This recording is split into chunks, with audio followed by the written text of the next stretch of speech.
Opening business, business के लिए है तो बिजनेस लिख देते हैं। अब इसको मैं प्रिंट करके दिखाता हूँ, तो उसके लिए अल्ट पी प्रेस करूंगा और एंटर बटन दबाऊंगा। ये चीज,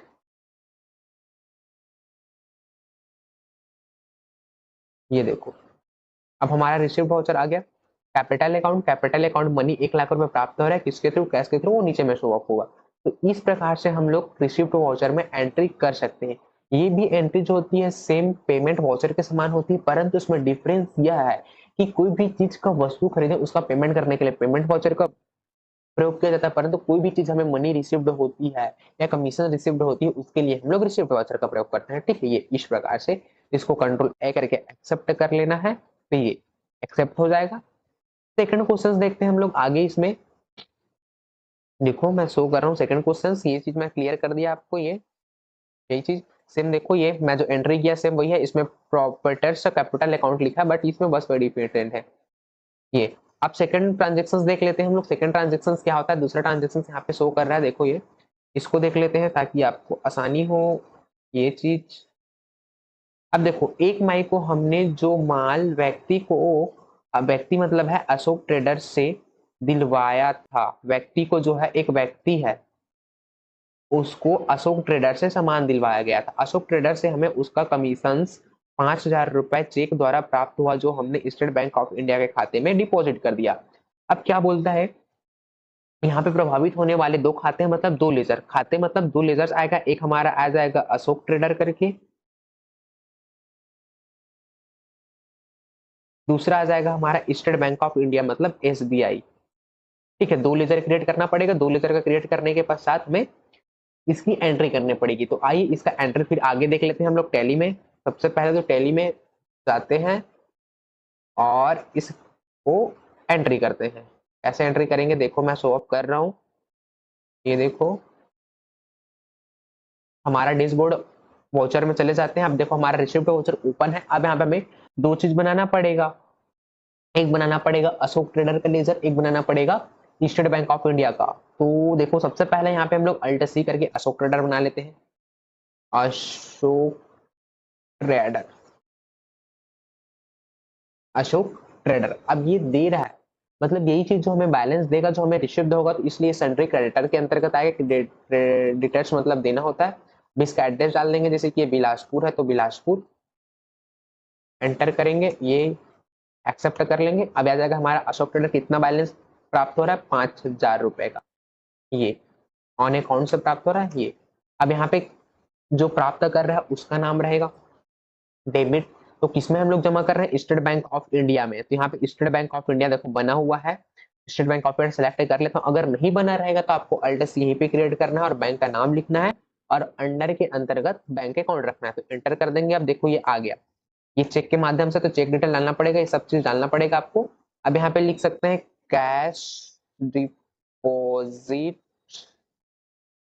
इन एसबीआई और ब्रैकेट में लिख देंगे कमीशन रिसीव्ड, कमीशन रिसीव्ड, ताकि आपको कंफ्यूजन ना हो दूसरे वाउचर में, क्योंकि हम लोग कंट्रा वाउचर में भी कैश जमा करने का कार्य करना है, तो यहाँ पे हम अलग से लिख देंगे तो ये हमें पता चल जाएगा। अभी इसको अल्ट पी करके एंटर दबाएंगे और ये, अब देखो यहाँ पे अशोक ट्रेडर 500 रुपए, 5,000, सॉरी 5,000 रुपए दे रहा है, वो हम लोग जमा कर रहे हैं स्टेट बैंक ऑफ इंडिया में। वो चेक के माध्यम से जमा, चेक के माध्यम से दिया, जिस चेक को हम लोग स्टेट बैंक ऑफ इंडिया में जमा कर दे। यहाँ पे cash deposit in SBI commission received का है, तो इसको अलग से डिफाइन करना जरूरी होता है, नहीं तो ये हमारा कंट्रा वाउचर का एंट्री हो जाएगा।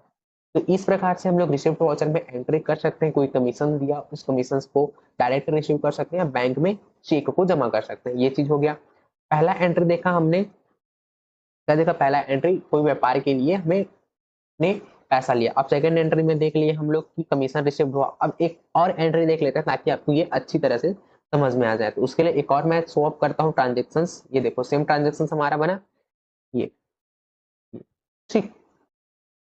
अब आ जाता है हमारा तीसरा ट्रांजेक्शन। क्या बोल रहा है तीसरा ट्रांजेक्शन में,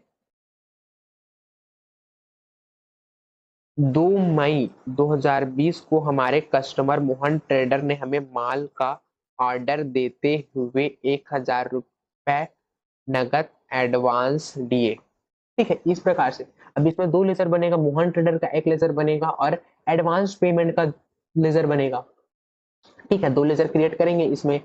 अब 2 लेजर क्रिएट करने के बाद इसका एंट्री जैसे किया था वैसे सामान्य एंट्री करेंगे। देखो ये इसका एंट्री देखो, यहाँ पे देखो, यहाँ पे शॉप कर रहा हूँ, मोहन ट्रेडर्स आ गया, मोहन ट्रेडर्स दे रहा है क्या हम कैश प्राप्त कर रहे हैं, ये चीज। अब यही इसी को मैं एंट्री करके आपको दिखा देता हूँ ताकि आपको किसी प्रकार की समस्या ना हो। ये देखो ये यहाँ पे फिर हम लोग क्रिएट करेंगे एक अल्ट सी करके, मोहन ट्रेडर्स करके, मोहन ट्रेडर्स।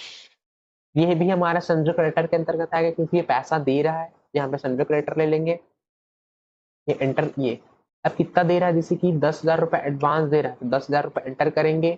ऑन अकाउंट लिखेंगे, ऑन अकाउंट ले लेते हैं। ये किसके थ्रू दे रहा है, ये हमें कैश दे रहा है डायरेक्ट, यहाँ पे कैश सेलेक्ट करेंगे ये। अब यहाँ पे लिख देंगे कैश रिसीव्ड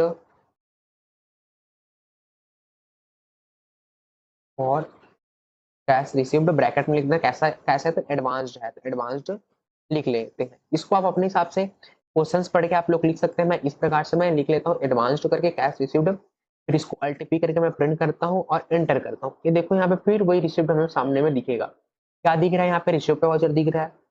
कौन से अकाउंट से, मोहन ट्रेडर्स जो हमें एडवांस पेमेंट कर रहा है, तो इसी कैश के थ्रू, कैश के थ्रू। यदि वो हमें बैंक के थ्रू करता है या किसी ऑनलाइन पेमेंट माध्यम में करता है तो जिस बैंक के माध्यम से करते हैं उस बैंक का नाम नीचे में रहता, यहाँ पे कैश रिसीव्ड एडवांस लिख दिया हूँ ताकि हमें समझ में आ जाए। ठीक है, इस प्रकार से हम लोग सॉरी रिसिप्ट वाउचर्स में एंट्री कर सकते हैं। अभी कहाँ पर दिखेगा ये दिखा देता हूँ, मैं बाहर आता हूँ।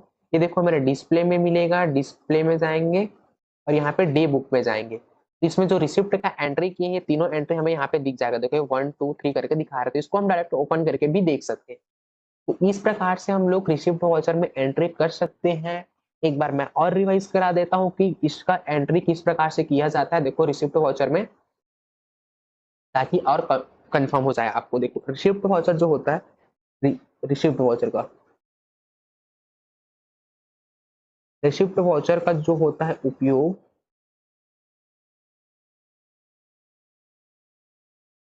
रिसिप्ट वाउचर, ठीक है, पहला कोई एडवांस पेमेंट वगैरह हो रहा है उसके लिए, इसको लिख देते हैं एडवांस पेमेंट। ठीक है, दूसरा चीज होता है इसका कमीशन रिसीव करने के लिए। मेन इसका 2 वर्क है, एडवांस पेमेंट और कमीशन रिसिप्ट के लिए। मेन अगर देखा जाए तो ये दोनों चीजों के लिए रिसिप्ट वाउचर का प्रयोग किया जाता है। लेकिन इसमें जो होता है, ये जो होता है हमारा पेमेंट वाउचर के समान ही होता है, लेकिन इसमें अंतर क्या है कि कोई भी वस्तु की पेमेंट करने के लिए पेमेंट वाउचर का प्रयोग करेंगे और कोई भी हमें पेमेंट प्राप्त होगा तो उसका रिसिप्ट देना है तो उसके लिए रिसिप्ट वाउचर का प्रयोग करेंगे। तो इस प्रकार से हम लोग को आज की क्लास में जो है रिसिप्ट वाउचर के बारे में देखा। नेक्स्ट क्लास में मिलेंगे हम जनरल वाउचर के थ्योरी एंड प्रैक्टिकल के साथ। इस प्रकार आज के क्लास को यही रखते हैं। यदि इसमें किसी प्रकार की समस्या आती है तो आप सीधा कांटेक्ट कर सकते हैं, हमसे पूछ सकते हैं। हम लोग एनी टाइम आपके लिए अवेलेबल रहेंगे, आपके डाउट को क्लियर कर देंगे। ठीक है, चलिए ठीक है, थैंक यू।